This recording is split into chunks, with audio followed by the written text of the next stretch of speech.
Hello, hello. It is Tammy with Cheers to Creativity on the Essential Stencil page. This is just my canvas board. I'm just going to base coat this a dark color. It could be black. However, I kind of like a dark blue instead. And I'm just going to squirt this on here.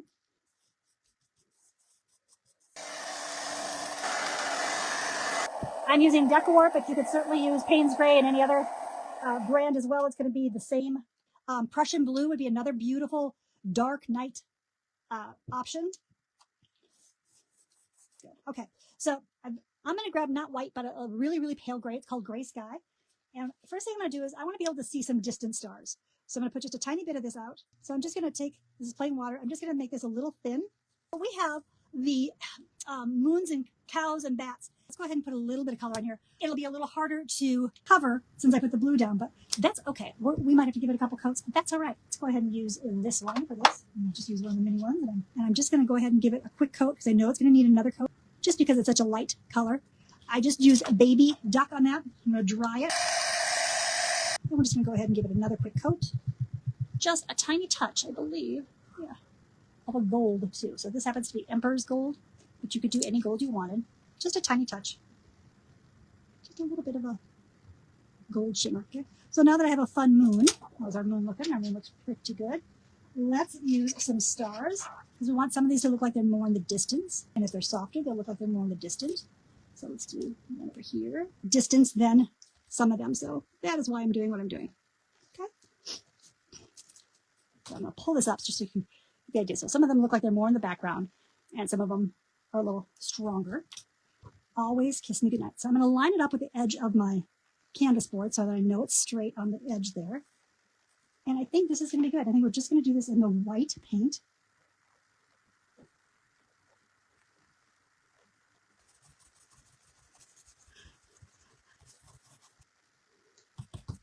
And you could have a couple rhinestones on there too. I could really add to it. Let's see if we can get to a couple of them. I have all sorts of sizes because I was doing a project with different ones and I would actually varnish this piece first before I applied them to the piece. But it would give you an idea of how fun that could be if you added a little bit of the rhinestones on this one. Like I said, I would actually add those after I varnish the piece. But we can set this aside for right now and back in. So that's one project we could do with our stencil of the month. Thank you for the hearts. All right. I usually have projects that are already base coated, and I did have a canvas that was already base coated, and I really love this as a fall project. So this is a 12 by 16 canvas that is just painted black. There's nothing special about it. It is just painted black. Many times I buy them I'm using the Fruits of the Spirit. I've got a lush green, and I had the true ochre out, and I'm going to go back and forth with these colors. I'm going to put both of them out on my plate. And this green I picked is very similar to the greens. And this is kind of like some of the shading colors of that sunflower. That's how I picked the colors that I wanted to use. I'm going to start with the green. Let's grab a different brush. And I'm going to do joy, and do peace, kindness. It looks really nice for spring. So now I'm doing the yellow color or golden color on the other ones. Now, this is a verse from Galatians. It is 5:22. Those yellows could definitely be a little more. So we're just going to give it a second light coat. This is where I said I was a little overzealous with my paint. And I'd like that to be cleaned up. And because I know pick up a little black paint, and I can just come in here and I can clean this up.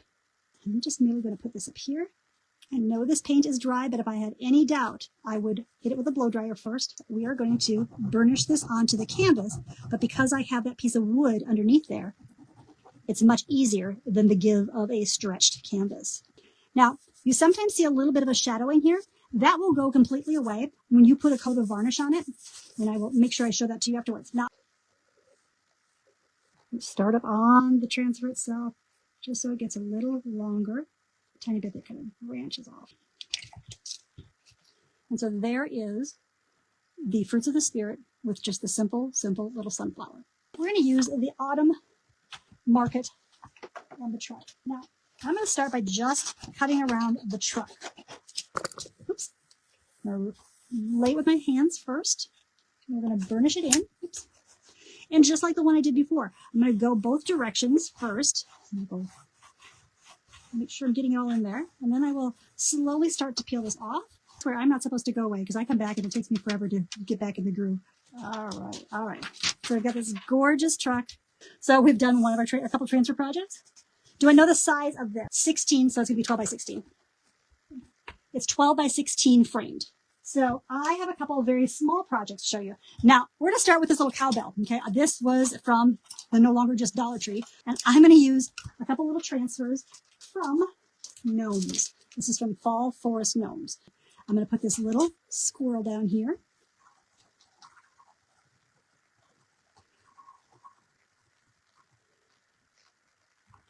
There's our little squirrel. I'm not done with him. Then I'm going to turn it around. I'm going to start with this little mushroom.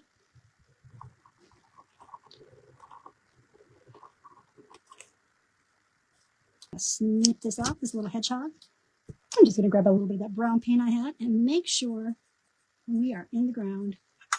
And same with our little squirrel who's just sitting on the ground. We might even grab a tiny bit of that green paint and a skinny little brush. Adding tiny bits of details really does just make your piece stand out.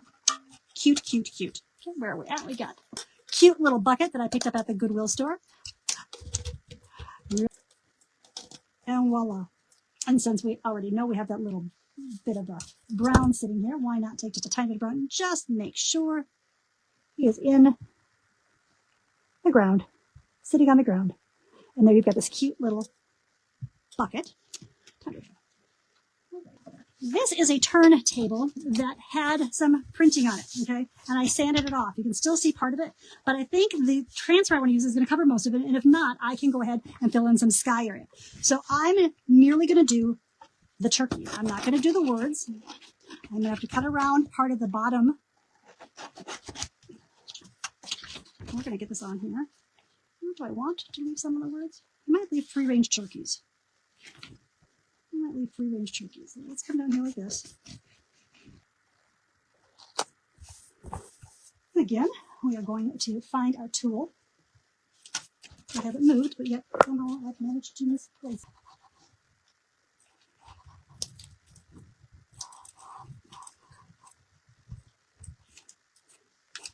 Should I put all my letters down?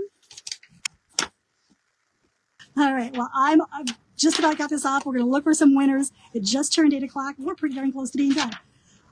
But we got to show you a project using, a little bit of that brown paint. And I'm just going to pull from the turkey outward, and it'll just help set him in a little bit more. Adding a little bit around him. Just pulling a little bit of that color. There, I think he's good. All right, so we have the free-range turkey. Thank you so, so very much. Look forward to seeing you again next week, and I hope you'll take the time to follow us over on Cheers to Creativity. You have a great rest of your week, and I'll look forward to seeing you soon. Cheers.